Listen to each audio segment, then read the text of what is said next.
Hello and नमस्कार दोस्तों इस वीडियो में मैं आपके साथ पॉलिटी का इंपॉर्टेंट लेक्चर को कवर करने वाला हूँ। इसका मतलब ये कि राजनीतिक शास्त्र के जो इंपॉर्टेंट चैप्टर हैं उसे मैं आपको पढ़ाने वाला हूँ। दोस्तों आज का हमारा टॉपिक होगा फंडामेंटल राइट्स यानी मौलिक अधिकार।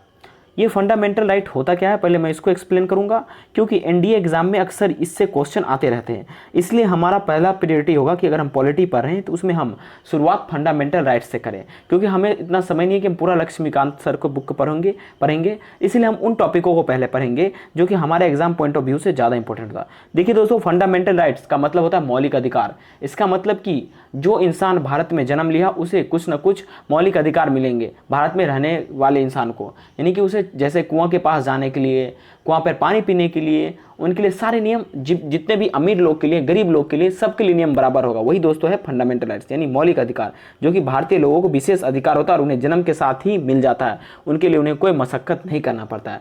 दोस्तों सपोज कीजिए किसी इंसान को अगर कोई पीटता है बिना मतलब का, यानी कि जो SC/ST कैटेगरी का आता है और उसे खूब पीटता है और दोस्तों उसे कोई राइट्स नहीं देता है, तो हम लोग दोस्तों ऐसे कई चीज़ है फंडामेंटल राइट में जिसे हम सुप्रीम कोर्ट डायरेक्ट जा सकते हैं बिना कोई प्रोसीडिंग के लिए। ठीक है, ओके दोस्तों जैसे देखिए मैं एग्जांपल बताता हूँ। फंडामेंटल राइट्स आप लोग शायद समझ गए होंगे कि जो हमारा मौलिक अधिकार होता है जो हमें जन्म के साथ ही मिल जाता है। ठीक है, इसीलिए हमें इसके लिए कोई लड़ाई नहीं करनी पड़ती। ठीक है, जैसे मान लीजिए एग्जांपल में ये सारे लोग हैं। ठीक है दोस्तों, इन्हें जो है कुछ अमीर वर्ग के लोग जो पब्लिक प्लेस है, जैसे कि गवर्नमेंट के द्वारा बनाया गया कुछ प्लेस है जहाँ पर वाटर का एक यानी कि पानी का एक कल है। ठीक है, और इन लोगों को ये पानी के कल पे अमीर आदमी जो है एक सपोज कर लीजिए पीने नहीं दे रहा है पानी, तो ये लोग जो है दोस्तों सुप्रीम कोर्ट डायरेक्ट जा सकते हैं। आर्टिकल 32 और आर्टिकल 232 के तहत वो, आर्टिकल 262 के तहत वो सुप्रीम कोर्ट जा सकते हैं। ठीक है, और आर्टिकल 32 के तहत दोस्तों वो जाएंगे सुप्रीम कोर्ट, और आर्टिकल 262 के तहत वो चले जाएंगे दोस्तों high court. I am not confirm about 262 दोस्तों,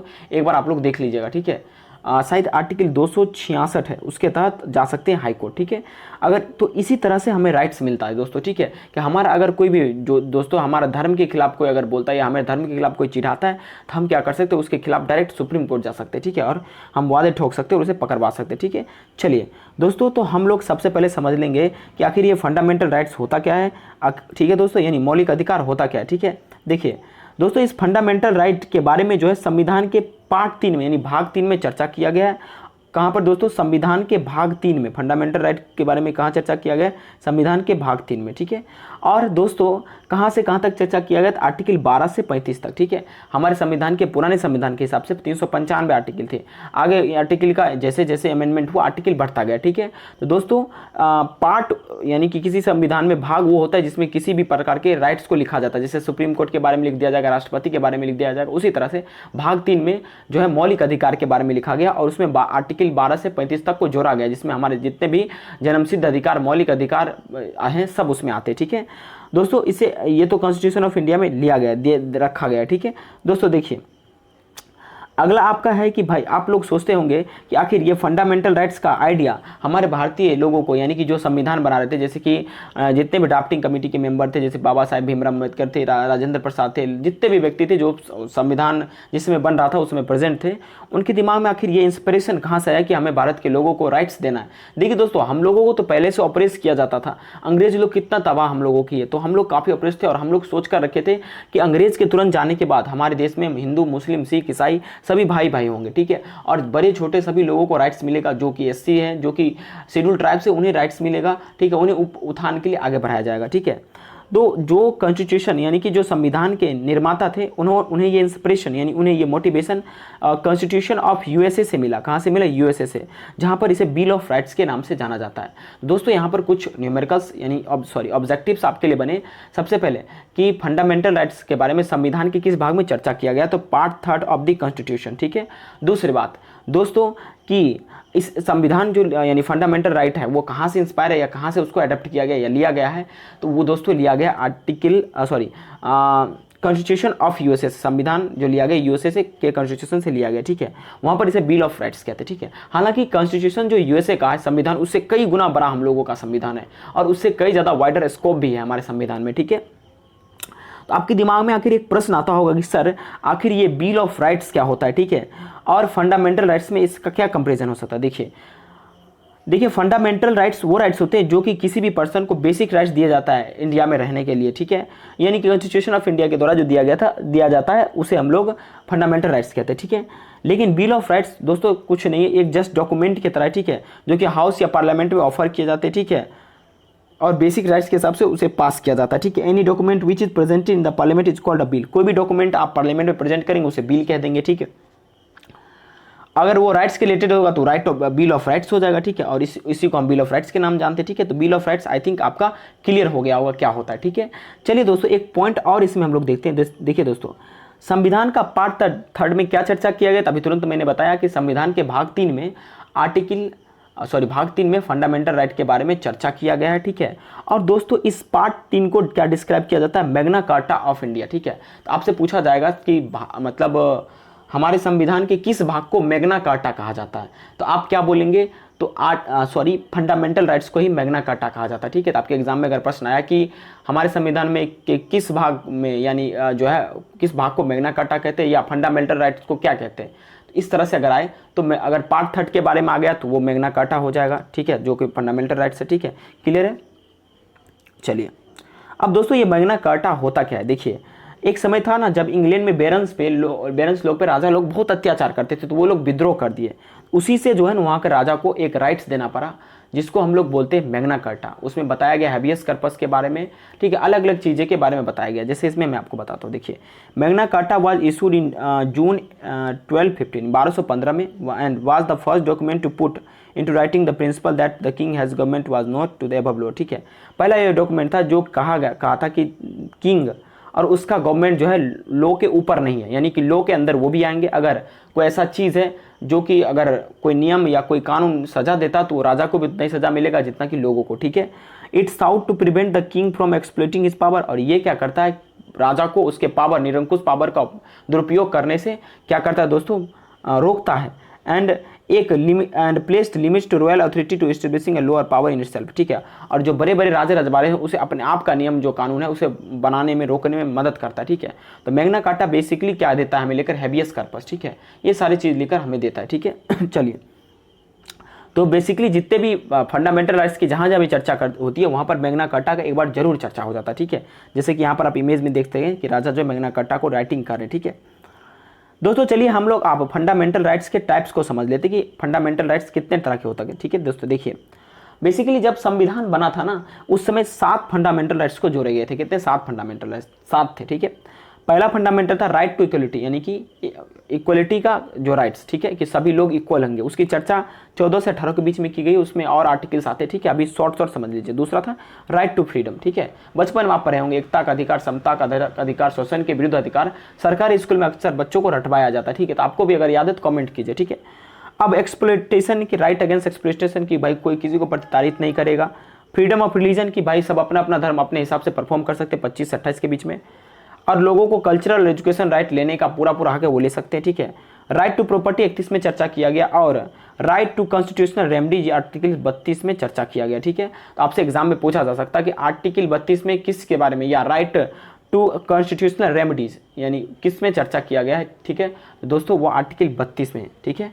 कोई दिक्कत है? नहीं दोस्तों। अगर इन सबों में से कोई आपका राइट्स अगर वायलेट होता है तो आप डायरेक्ट सुप्रीम कोर्ट जा सकते हैं आर्टिकल 32 के तहत, ठीक है। और शायद आर्टिकल 226 के तहत आप कहाँ जा सकते हैं? High court. मैं थोड़ा इस बात पर अभी कंफर्म नहीं हूँ कि आर्टिकल 226 था या 222 था, लेकिन मुझे लगता है कि 90% की आर्टिकल 226 था, ठीक है। तो आप आर्टिकल 226 या आर्टिकल 32 के तहत आर्टिकल 32 के तहत आप जा सकते हैं सुप्रीम कोर्ट, और आर्टिकल 226 के तहत हाई कोर्ट। अगर आपका कोई फंडामेंटल राइट वायलेट होता है, मान लीजिए आपको कोई कुआं पर कोई पानी पीने नहीं देता, अगर वो कुआं पब्लिक प्लेस का है, यानी वो सरकार द्वारा बनाया गया कुआं है, तो आप सुप्रीम कोर्ट डायरेक्ट जा सकते हैं और उस व्यक्ति के खिलाफ आप कार्रवाई करवा सकते हैं और कोर्ट आपका सुनेगा, जिसे हम लोग दोस्तों इसीलिए तो सुप्रीम कोर्ट को कहते हैं गार्जियन ऑफ कॉन्स्टिट्यूशन, ठीक है। क्लियर है दोस्तों? चलिए अब एक बात आपको ध्यान में रखना होगा, जैसे जैसे आगे बढ़ा बातें तो जैसे देखिए देश आज़ाद हुआ ना, तो सरकार के दिमाग में खनक रहा था कि कहीं ना कहीं ये राजा रजवाड़े वाले जो भी मतलब जो भी यानी कि जो भी जमींदार लोग हैं कहीं जो गरीब लोगों को परेशान ना करे, ठीक है, और उनका हड़पा हुआ ज़मीन वो लोग नहीं देंगे लेकर। तो उसके लिए जो है ना गवर्नमेंट जो है राइट टू प्रॉपर्टी को एलिमिनेट कर दिया, और उसको कब एलिमिनेट किया? तो उसको एलिमिनेट किया गया 44वां अमेंडमेंट एक्ट 1978 के द्वारा। तो आपसे पूछा जा सकता है कि राइट टू प्रॉपर्टी कौन सा अमेंडमेंट के द्वारा हटाया गया? तो वो है 44वां अमेंडमेंट एक्ट 1978, ठीक है। ऐसा क्यों किया गया, राइट टू प्रॉपर्टी को आखिर फंडामेंटल राइट से हटा क्यों दिया गया, ठीक है। इसका रीज़न था दोस्तों कि ये इसलिए हटाया गया कि कोई भी व्यक्ति जो है, ठीक है, जो कि पहले जो अंग्रेज लोग या कोई व्यक्ति जमींदार लोग उसका ज़मीन जो हड़प लिए हैं उसे गरीबी ना झेलना पड़े या उसे बाउंड्री का डिक्रीमेंट ना झेलना पड़े, ठीक है, और उसे अपना लैंड उसे वापस मिल जाए, ठीक है। तो दोस्तों इसे राइट टू प्रॉपर्टी को जो हटाकर जो है एक आर्टिकल 300A में इसे जोड़ दिया गया, ठीक है। और इसमें डाला गया है कि no person shall be deprived of his property saved by authority of law, ठीक है। तो कोई भी पर्सन डिप्राइव नहीं होगा उसके प्रॉपर्टी पर, जो जेन्युइन उसका कंपनसेशन होगा उसे दिया जाएगा, ठीक है। तो अगर मैं अब बात करूं आपसे, तो अब अभी के टाइम में हमारे संविधान में कुल मिला के दोस्तों 6 आर्टिकल्स हैं फंडामेंटल राइट्स से, माफ करिएगा 6 फंडामेंटल राइट्स हैं, ठीक है। और राइट टू प्रॉपर्टी को 44वां अमेंडमेंट एक्ट 1978 के द्वारा हटा दिया है दोस्तों। तो आपके दिमाग में आया होगा कि जिसने हटाया उस समय कौन सा गवर्नमेंट थी, ये भी एग्जाम में पूछा जा सकता है कि जब राइट टू प्रॉपर्टी को हटा दिया गया 44वां अमेंडमेंट एक्ट 1978 के तहत, ये अमेंडमेंट क्या होता है, यानी संविधान में संशोधन होता है, ठीक है। इसमें कोई घबराने की बात नहीं, कोई चीज़ जो पहले से डेट है अगर वो गलत है या वो थोड़ा सा पुराना हो गया तो उसको मॉडिफाई कर दिया जाएगा, जैसे कि तेजस को मॉडिफाई किया जाएगा, अलग अलग को मॉडिफाई किया जाएगा फाइटर जेट को, उसी तरह से वो भी होता है अमेंडमेंट यानी मॉडिफाई करना, ठीक है। चलिए, ये पार्लियामेंट को ताकत होता है मॉडिफाई करने का, ठीक है। चलिए, अब हम लोग इसमें जो मॉडिफाई किए थे ना, उस समय था मोरारजी देसाई की सरकार, ठीक है, और उन्होंने ही इसे मॉडिफाई किया था, मतलब कि रिपील किया था, एक तरह से आप कह सकते हैं, रिपील नहीं कह दीजिए, ठीक है। हटाया था किसको, तो राइट टू प्रॉपर्टी को, ठीक है, इसको डाल दिया गया था आर्टिकल 300A में, ठीक है।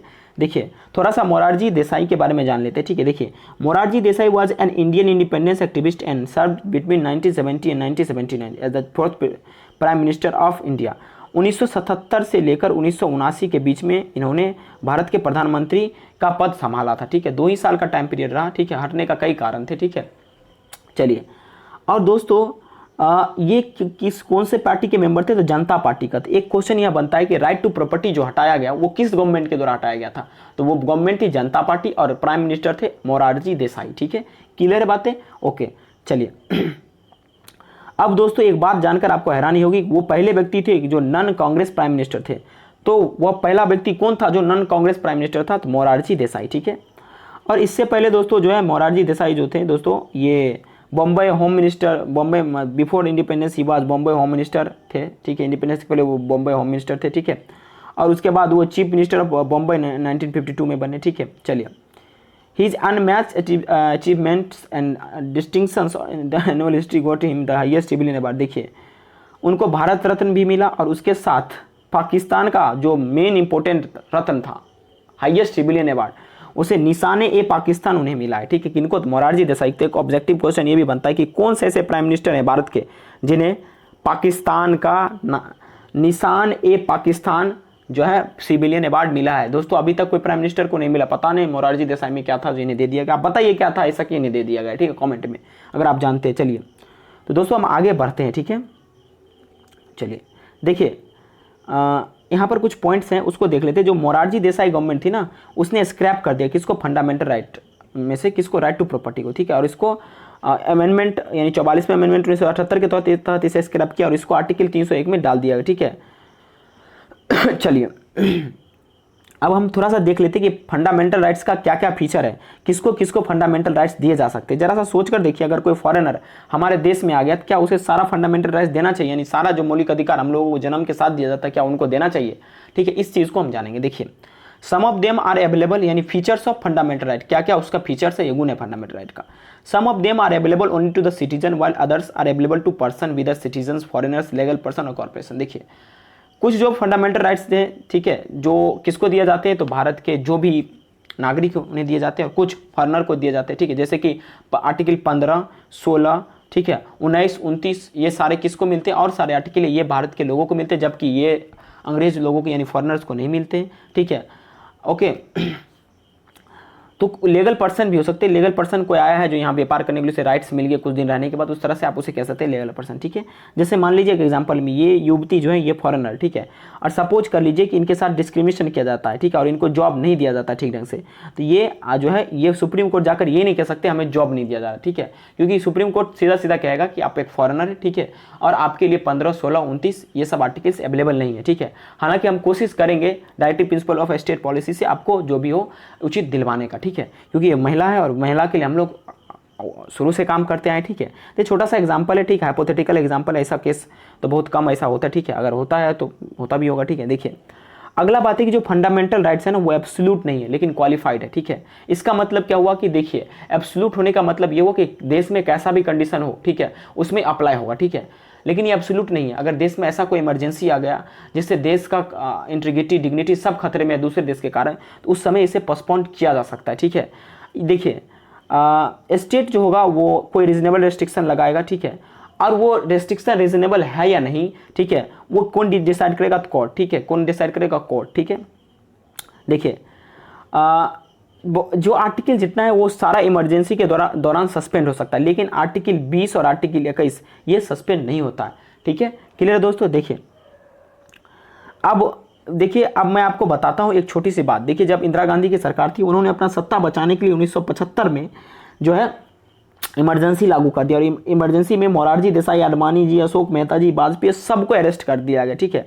देखिए इस न्यूज़पेपर समझिए इंडियन हर्ट का, ठीक है। देखिए emergency declared, JP, Morarji, Advani, Ashoka, Mehta, Vajpayee arrest, ठीक है। इतना खतरनाक षड्यंत्र हमें पता नहीं, ठीक है, जो अपना सत्ता बचाने के चक्कर में बड़े बड़े लोगों की बलि देना, इतने इतने बड़े एक्टिविस्ट की बलि दे दिए, ठीक है, उन्हें जेल में डाल दिया, उसके साथ टॉर्चर उनको किया गया, ठीक है। तो उस समय जितने भी आर्टिकल्स थे 20 और 21 को छोड़कर जितने भी आर्टिकल थे सबको सस्पेंड कर दिया गया था, लोगों को काफ़ी टॉर्चर किया गया था, ठीक है। ओके, देखिए अगला है कि दोस्तों अब एक यहाँ पर एक और आर्टिकल है उसको मैं दिखा देता हूँ। देखिए अब प्रेसिडेंट प्रोक्लेम्स नेशनल इमरजेंसी, ठीक है, प्रेसिडेंट को प्रोक्लेम यानी कि निकाल लेना पड़ेगा, ठीक है। ओके, ये बात है कि इमरजेंसी को अप्लाई करने में बहुत अहम भूमिका होता है, ठीक है। चलिए दोस्तों अब देखिए एक चीज समझने का प्रयास करिए दोस्तों, ठीक है। देखिए जब नेशनल इमरजेंसी होता है यानी कि जब राष्ट्रीय आपदा होती है कुछ कारण से, ठीक है, उस समय बहुत सारे फंडामेंटल राइट को सस्पेंड कर दिया जाता है, ठीक है। देखिए the 6 freedoms under right to freedom और आर ऑटोमेटिकली सस्पेंडेड। देखिए तो राइट टू फ्रीडम के अंदर 6 फ्रीडम है, अभी मैं आपको पढ़ाऊंगा, उसे सस्पेंड कर दिया जाता है, ठीक है। और right to personal life and personal liberty, ठीक है, can not be suspended according to the original constitution. देखिए ओरिजिनल कॉन्स्टिट्यूशन क्या कहता है कि जो राइट किसी इंसान का पर्सनल लिबर्टी या लाइफ का, उसे इमरजेंसी के द्वारा सस्पेंड नहीं किया जा सकता, ठीक है। ये बातें क्लियर हुई दोस्तों? चलिए हम देखिए आप घबराइएगा नहीं, अभी मैं आपको बता रहा हूँ फंडामेंटल राइट्स के बारे में, धीरे धीरे जानकारी दे रहा हूँ, ठीक है। फंडामेंटल राइट्स क्या होता है, कैसे अप्लाई होता है, इसका क्या उपयोग है, क्या फीचर्स हैं, उसके बाद मैं 1-1 करके पढ़ाऊंगा। 12 में क्या कहा गया, 13 में क्या किया गया, 14 क्या है, 15 क्या है, 19, 20 क्या है, किसे कहाँ पर नो डबल जेफर्डाई का चर्चा है, नो सेल्फ इंक्रिमिनेशन का चर्चा, ये सब बताऊंगा, ठीक है। आप घबराइएगा नहीं। देखिए यहाँ पर कुछ आर्टिकल दिए गए, एट ग्लांस उसे देख लेते हैं। देखिए दोस्तों राइट टू इक्वलिटी यानी कि एकता जो है उसका, राइट टू इक्वलिटी की चर्चा आर्टिकल 14 से 18 में किया गया, ठीक है। आर्टिकल 14 में बात किया गया equality before law and equal protection of laws, ठीक है, सभी लोग इक्वल होंगे, चाहे गरीब हो चाहे अमीर, सभी इक्वल होंगे, उसकी चर्चा की गई आर्टिकल 14 में, ठीक है। और prohibition of discrimination on grounds of religion, race, caste, sex, on place of birth, ठीक है। आर्टिकल 15 क्या कहता है, आर्टिकल 15 पर तो मूवी भी है, ठीक है, कि किसी भी इंसान को उसका कहाँ जन्मा है भारत में, कौन सा रिलीजन है, हिंदू है कि मुस्लिम है, कौन सा रेस से आता है, कौन सा कास्ट है, लड़की है कि लड़का है, अगर इस तरह से कोई भेदभाव करता है तो वो, अगर कोई आपके साथ ऐसा जाति कर रहा है अभी भी, तो आप सुप्रीम कोर्ट डायरेक्ट जा सकते हैं, उनके खिलाफ केस कर सकते हैं कि हमें ये लड़की है इसके लिए हमें ये भेदभाव कर रहे हैं, ठीक है, हमें स्कूल पढ़ने नहीं जाने दे रहे। लेकिन आजकल लोग कहाँ करते थे, आर्टिकल 15 में इसका चर्चा किया गया कि भेदभाव ना करें, ठीक है। और आर्टिकल 16 में चर्चा किया गया है, ठीक है, पब्लिक एम्प्लॉयमेंट में सभी लोगों को इक्वल अपॉर्चुनिटी देना चाहिए, चाहे वो महिला है चाहे पुरुष हो, ठीक है। Abolition of untouchability and prohibition of its practice. देखिए जो अनटचेबिलिटी यानी छुआछूत को हटाना चाहिए, ठीक है, छुआछूत नहीं करना चाहिए, इसके बारे में आर्टिकल 17 में चर्चा किया गया, ठीक है। Abolition of titles except military and academy, ठीक है, कोई भी टाइटल जो है उसका एबोलिशन किया जाएगा, उसे मान्य नहीं दिया जाएगा, ठीक है। और अगर मान्य करवाना तो प्रेसिडेंट का बात मानना पड़ेगा, प्रेसिडेंट से कंसल्ट करना पड़ेगा, और कोई भी दूसरा देश अगर कोई आपको उपाधि दे रहा है तो आप उसे नहीं लेंगे जब तक प्रेसिडेंट आपको नहीं कहेंगे, ठीक है। और आप अपने नाम के पहले भारत रत्न नहीं लगा सकते, ऐसा चीज़ें नहीं लगा सकते, लेकिन आप छोटे छोटे जो पोस्ट है इंडियन आर्मी में वो लगा सकते, जैसे लेफ्टिनेंट, कर्नल, ठीक है, ये लगा सकते, ये इंडिपेंडेंट से लगाने के लिए, क्योंकि वो गैलेंट्री अवार्ड वाला पोस्ट है, ठीक है। ये क्लियर है आर्टिकल 18 आपका। चलिए तो दोस्तों इसमें कुछ आर्टिकल एट अ ग्लांस है, ठीक है। हम जब जैसे जैसे पढ़ाएंगे उसे आपको दिखाएंगे, ठीक है। आप क्या करिए, एक बार इसे जूम कर देता हूँ, इसे अब एक बार अपने मन से पढ़ लीजिए। जैसे देखिए, तो आर्टिकल 14 से 18 के बीच में यही चर्चा किया गया कि equality before law, prohibition of discrimination, उसके बारे में इक्वल अपॉर्चुनिटी के बारे में, अनटचेबिलिटी को एबोलिश करने के बारे में, ठीक है, और मिलिट्री एकेडमी टाइटल के बारे में चर्चा किया गया, ठीक है, आर्टिकल 18 में, ठीक है। देखिए राइट टू फ्रीडम, दोस्तों इसमें देखिए ये जो मैं दे रहा हूँ ना, इस चार्ट को आप अपने कॉपी में उतार लीजिए, याद कर लीजिए, ठीक है। या आप पीडीएफ लेंगे तो हम हमारे व्हाट्सएप नंबर पर कंटैक्ट कर लीजिए, इसका मैं पीडीएफ भेज दूंगा, आप इसे निकलवा लीजिएगा, ठीक है। बहुत ही ज़्यादा इंपॉर्टेंट ये चैप्टर है, इससे क्वेश्चन आएंगे, इस बार भी आएंगे, ठीक है। तो दोस्तों आज के लिए मैं इतना ही बताऊंगा, अगले वीडियो में मैं सबको एक्सप्लेन करूंगा, आर्टिकल 14 से लूंगा और आर्टिकल 32 तक मैं आपको बताऊंगा, ठीक है। कि ओके दोस्तों, किस तरह से कहाँ पर हेबियस कर्पस, कहाँ पर मैंडेमस, कहाँ पर प्रोहिबिशन, सर्जरी, क्यू वारंटो कहाँ कहाँ लगता है, ठीक है। ये सब मैं आपको बताऊंगा। जैसे कि छोटा सा एग्जांपल देता हूँ, मान लीजिए कि आप स्टेशन में जाते हैं और आपके पास टिकट है और स्टेशन मास्टर आपको पकड़ लेता है टिकट चेक करने के लिए। आप चाहे तो उसे टिकट नहीं चेक करा सकते, कहेंगे कि आप किस वारंट पे, या अगर मान लीजिए आपको अरेस्ट कर लिया तो आप उससे पूछेंगे कि आप किस वारंट पे हमें अरेस्ट किए हैं, क्या आप एक टीटी है, नहीं है तो आप हमें अरेस्ट नहीं कर सकते, नहीं तो हम आपके खिलाफ चले जाएंगे सुप्रीम कोर्ट, आर्टिकल 32 के था, ठीक है। क्लियर दोस्तों, तो और चर्चा हम लोग करेंगे आगे चलकर, ठीक है। तो आज के लिए इतना ही दोस्तों, अगले वीडियो में मैं आपको और बताऊंगा फंडामेंटल राइट्स के बारे में। Thank you very much for watching this video dear, ठीक है। अगला वीडियो का इंतजार करते रहिए, ठीक है।